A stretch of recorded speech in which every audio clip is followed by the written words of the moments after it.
శ్రీ క్రోధినామ సంవత్సర ఉగాది రాశి ఫలాల్లో భాగంగా కుంభరాశి వారికి ఎలా ఉంటుంది? కుంభరాశి వారికి ఈ ఉగాది నుండి ఎటువంటి మార్పులు జరగబోతున్నాయి? ఎటువంటి శుభ అశుభ ఫలితాలు ఈ జీవితంలో చోటు చేసుకోబోతున్నాయి? అదేవిధంగా మంచి ఫలితాల కోసం ఈ సంవత్సరం అంతా వీరు ఏ దేవత ఆరాధన చేయాలి? ఏ పరిహారాలు పాటించాలి? వీరు చేసే వృత్తి, ఉద్యోగ, వ్యాపారాలు, వైవాహిక జీవితం, సంతానం, ఆరోగ్యం, ఆర్థికం, రాజకీయ నాయకులకు ఏ విధంగా ఉంటుంది?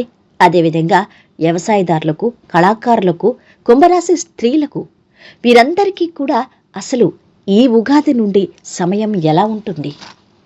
ఈ పూర్తి వివరాలు వీడియోలో తెలుసుకుందాం. అన్నింటికన్నా ముందు మా ఛానల్ని మీరు మొదటిసారి చూస్తున్నట్టయితే కనుక ఛానల్ని సబ్స్క్రైబ్ చేసుకోండి. పక్కనే ఉన్న బెల్ ఐకాన్ని యాక్టివేట్ చేసుకోండి. దీనివల్ల మేము చేసే ప్రతి వీడియో నోటిఫికేషన్ ద్వారా మీ దాకా చేరుతుంది. ఇక కుంభరాశికి అధిపతి శనీశ్వరుడు. ముందుగా అతిపెద్ద గ్రహాలైన శనిగ్రహం, గురుగ్రహం, రాహు, కేతువుల గ్రహస్థితి ఏ విధంగా ఉంది అని తెలుసుకోవాలి. దీన్ని బట్టే ఫలితాలు ఆధారపడి ఉంటాయి. ఈ 4 గ్రహాలని అతిపెద్ద గ్రహాలుగా పరిగణిస్తాం. ఎందుకంటే ఈ 4 గ్రహాలు ఒక సంవత్సరానికి పైబడి ఎక్కువ ఈ రాశులు ఒక రాశిలోనే సంచరిస్తాయి. కాబట్టి ఈ 4 గ్రహాల పరిస్థితులు, గ్రహస్థితి చాలా అవసరం. ఇక గ్రహస్థితిని చూద్దాం. రాశ్యాధిపతి శనీశ్వరుడు కుంభరాశిలో ఉన్నాడు. ద్వితీయ లాభాధిపతి గురుగ్రహం మేషరాశిలో 3వ స్థానంలో 30 ఏప్రిల్ వరకు ఉంటాడు. 2024 వరకు ఉండి మే 1 నుంచి వృషభ రాశిలోకి 4వ స్థానంలో ఉండబోతున్నాడు. ఎప్పుడైతే గురుగ్రహం మేషరాశి నుంచి మే 1 నుంచి వృషభ రాశిలోకి ప్రవేశిస్తారు, అప్పుడు వీరికి అంటే నర్మదా నదికి పుష్కరాలు ప్రారంభమవుతాయి. 12 రోజులు కూడా అత్యంత పుణ్య కాలమని చెప్పాలి. ఇక రాహు మీనరాశిలో స్థితి పొందుతుంటారు. కేతు అష్టమ స్థానంలో ఉంటారు. ఇది వీరి యొక్క గ్రహస్థితి. దీన్ని అనుసరించి వీరి ఫలితాలు చెప్పొచ్చు. ఇక ఉగాది అనగానే మొదటగా ఆ సంవత్సరం అంతా కూడా ఆదాయ వ్యయాలు ఎలా ఉంటాయి, రాజ్యపూజ్యం, అవమానం మాకెలా ఉంటుంది అని ఆసక్తిగా తెలుసుకోవాలని ఎదురుచూస్తారు. ఆ విషయానికి వచ్చినట్టయితే కుంభరాశి వారి యొక్క ఆదాయం 14గా ఉంటే వ్యయం కూడా 14గానే ఉంది. రాజ్యపూజ్యం 6 అయితే అవమానం 1గా ఉంది. అంటే మీ ఆదాయం 14 వస్తే దానికి తగ్గట్టు ఖర్చులు కూడా 14 ఉంటాయి. అంటే వ్యయం 14 ఉందంటే వచ్చినట్టు ఖర్చు పెడతారని కాదు, పెట్టుబడులపై పెట్టచ్చు. ఇక రాజ్యపూజ్యం, మిమ్మల్ని సమాజంలో గౌరవించి గుర్తించేవారు నలుగురు ఉంటే మిమ్మల్ని అవమానించాలని చూసేవారు ఒక్కరుంటారు. ఈ విధంగా చూసినట్టయితే కుంభరాశి ఉద్యోగస్తులకు ఏ విధంగా ఉంటుంది? కుంభరాశి ఉద్యోగస్తులకు సమయం బాగుందనే చెప్పాలి. ముఖ్యంగా ఈ ఆగస్టు నుండి సమయం బాగుంటుంది. ఉద్యోగం లేని వారికి ఉద్యోగాలు వస్తాయి. విదేశాల్లో వెళ్లి ఉద్యోగాల్లో సెటిల్ అవ్వాలనుకునే వాళ్ళకి ఆ సమయం, ఆ కోరిక తీరుతుంది, ప్రతిఫలం ఉంటుంది. ఇక ఉద్యోగంలో పై అధికారుల అండదండలు ఉంటాయి. ఉద్యోగంలో మీరు మీ ప్రతిభకు తగ్గట్టు ప్రమోషన్స్ వస్తాయి, ఇంక్రిమెంట్స్ వస్తాయి. మీ ప్రతిభా పాఠవాలు నలుగురు గుర్తిస్తారు. ఇక సెప్టెంబర్ నుంచి ఉద్యోగంలో ఒత్తిడులు ఉంటాయి, అవమానాలు ఉంటాయి, ఏదో తెలియని అసంతృప్తి ఉంటుంది. మొత్తానికి కుంభరాశి ఉద్యోగస్తులకు ఆగస్టు వరకు చాలా బాగుంటుంది. కానీ సెప్టెంబర్ నుంచి ఉద్యోగంలో కాస్త ఒత్తిడులు, అదేవిధంగా సమస్యలు ఉండొచ్చు. ఇక కుంభరాశి విద్యార్థులకు ఎలా ఉంటుంది? కుంభరాశి విద్యార్థులకు గురుబలం ఉంది, బాగుంటుంది. ఇక వీరు చదువు యందు ఫోకస్గా ఉంటారు. ఏ ఎంట్రన్స్ ఎగ్జామ్స్ రాసినా వీరికి మంచి మార్కులు వస్తాయి. వీరు అనుకున్న కాలేజీలో, యూనివర్సిటీలో సీటు సంపాదిస్తారు.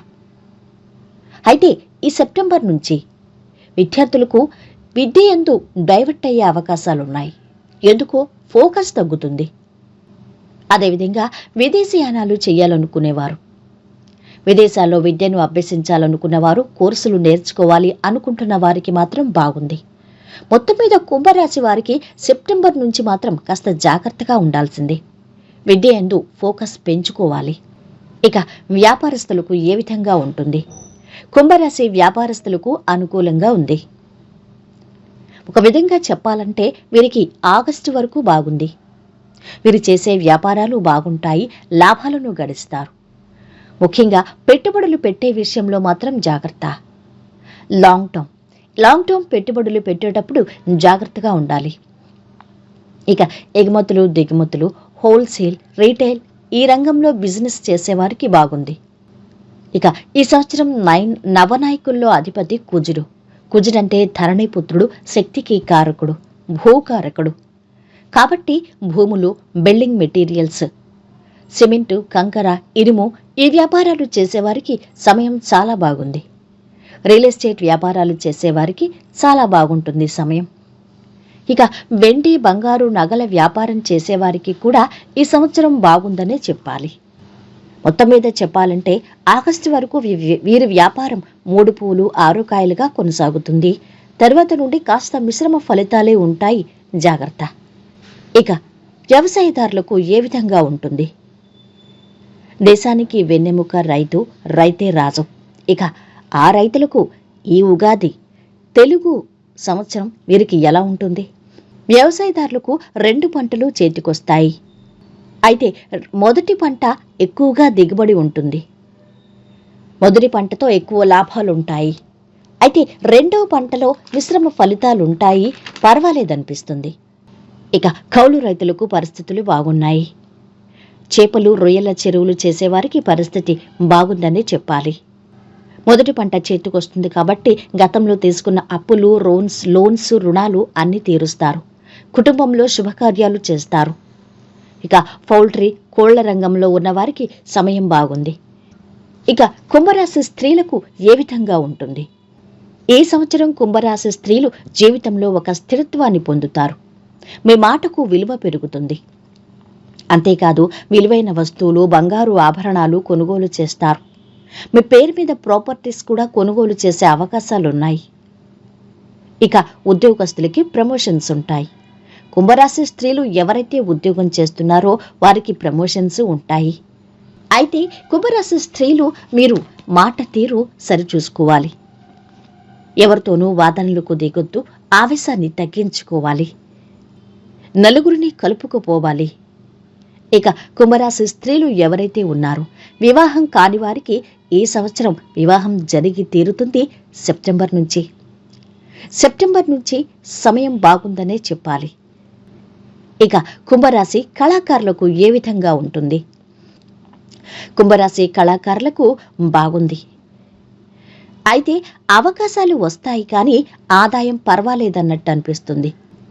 ఇక కుంభరాశిలో ఉన్న కళాకారులకు అంటే TV, anchoring, dubbing, singers, cinema, serials, ప్రొడ్యూసర్లు, డైరెక్టర్స్, టెక్నీషియన్స్ ఇలా అన్ని రంగాల కళాకారులకు సమయం బాగుంటుంది.